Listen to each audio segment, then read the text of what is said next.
Bueno, yo me voy pues como todos los culés, enfadado, contrariado, cabreado, como lo quieras decir. Decepcionado también, porque hoy era una oportunidad de oro. Le JT Foot Mercato avec Unibet.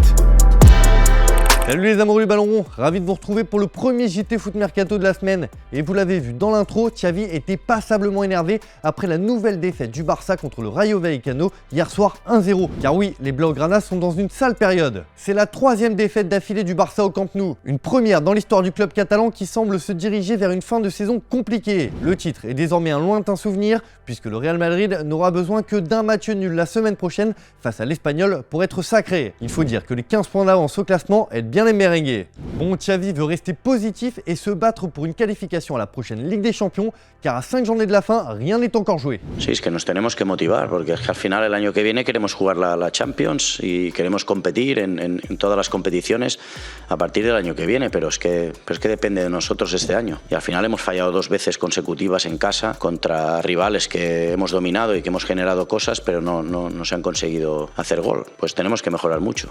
No estamos en el mejor momento y ser autocríticos, crecer, mejorar para que el domingo que viene, pues... Un moment difficile pour coach Xavi depuis son arrivée sur le banc du Barça, qui voit naître les premières critiques à son encontre. Et c'est la presse catalane qui se montre la plus véhémente ce lundi, après le nouveau revers en Liga. Dans son édition du jour, Sport se demande où est le Barça qui a humilié le Real Madrid au Bernabéu. Où est le Barça qui était en train de construire Xavi? Ce Barça sans but et très fragile en défense, ce n'est plus possible. Dans un autre article, on évoque aussi la responsabilité des cadres, affirmant que la moitié de l'équipe n'a pas de niveau. Mundo Deportivo y va aussi de son tacle et compare le Barça de Xavi à celui de Ronald Koeman, son prédécesseur.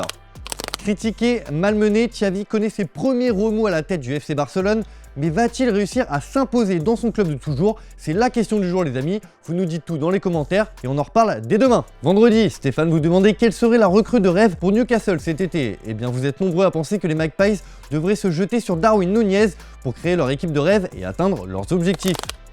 Le Barça a d'autres dossiers à gérer et le mercato est déjà au centre des attentions en Catalogne avec un cadre qui pourrait bien plier bagage dès cet été. Pas vraiment à son meilleur niveau cette saison, même s'il n'est pas le plus mauvais, Frenkie de Jong aurait perdu patience. Une aubaine pour Manchester United et son nouveau coach Erik ten Hag, qu'il a eu sous ses ordres à l'Ajax, qui souhaiterait le recruter dès cet été. Les Red Devils veulent restructurer leur effectif et offrir quelques cadeaux à ten Hag. Une offre de 70 millions d'euros est en cours de préparation. Un tel montant pour un joueur qui n'est plus considéré comme un pilier de l'équipe permettrait en plus de se renforcer considérablement lors du mercato, alors que la situation financière du club reste difficile. Une manne financière qui permettrait au Barça de se montrer actif sur le mercato et les dirigeants ont déjà ciblé 7 postes à renforcer pour la saison prochaine. Selon le Mediasport, le Barça va frapper fort et a déjà une liste bien établie pour cet été. Si Andreas Christensen et Franck Kessié devraient arriver libres, les dirigeants blaugrana ont coché les noms de Ravi Galan, Alex Telles, Grimaldo, Tagliafico et Alex Moreno. Darwin Núñez, Ángel Di María, Gabriel Jesus et Rafinha sont aussi dans le viseur, mais semblent plus compliqués à signer car bien plus chers que ce soit en transfert ou en salaire. Enfin, bien évidemment, le dossier Robert Lewandowski sera à suivre de près car le Polonais fait figure de priorité sur le front de l'attaque. Allez, on passe à l'actu du jour et on connaît les 3 clubs finalistes qui pourront s'offrir Erling Haaland cet été. Et c'est Jan Hage Fjørtoft qui a lâché une bombe sur les réseaux sociaux. Très proche de la famille Haaland, l'ancien attaquant a encore fait un point sur la situation du cyborg. Il a notamment indiqué que dans ce dossier, c'est bien Manchester City qui est en pole position et qui est donc le plus proche de se l'offrir. Le Real Madrid, deuxième, reste encore dans la course et a encore des chances de l'enrôler, contrairement à ce qui avait pu être dit. Enfin, le Bayern Munich, qui est en plein flou concernant Robert Lewandowski et son avenir, est présenté comme l'outsider. Visiblement, Chelsea, le FC Barcelone ou même le PSG ne sont plus dans la course. D'ailleurs, à Chelsea, il n'y a quasiment plus de mystère concernant l'avenir d'Antonio Rüdiger.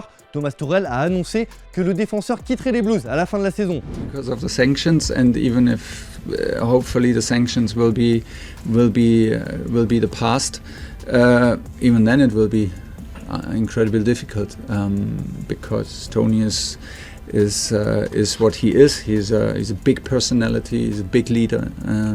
There will be Chelsea without Tony Rüdiger, and we will find solutions.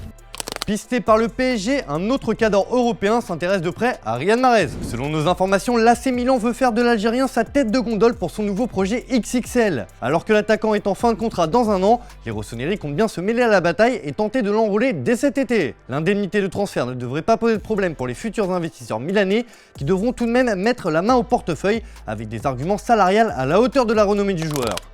On se quitte avec l'image du jour les amis, le PSG a été sacré champion de France pour la 10e fois de son histoire ce week-end. Bon, si l'ambiance n'était pas vraiment au rendez-vous au Parc des Princes samedi contre Lens, les joueurs ont organisé une véritable fiesta, on peut voir un Neymar en pleine forme. Allez, on se retrouve demain pour un nouveau JT, bonne soirée à tous, bye bye. C'est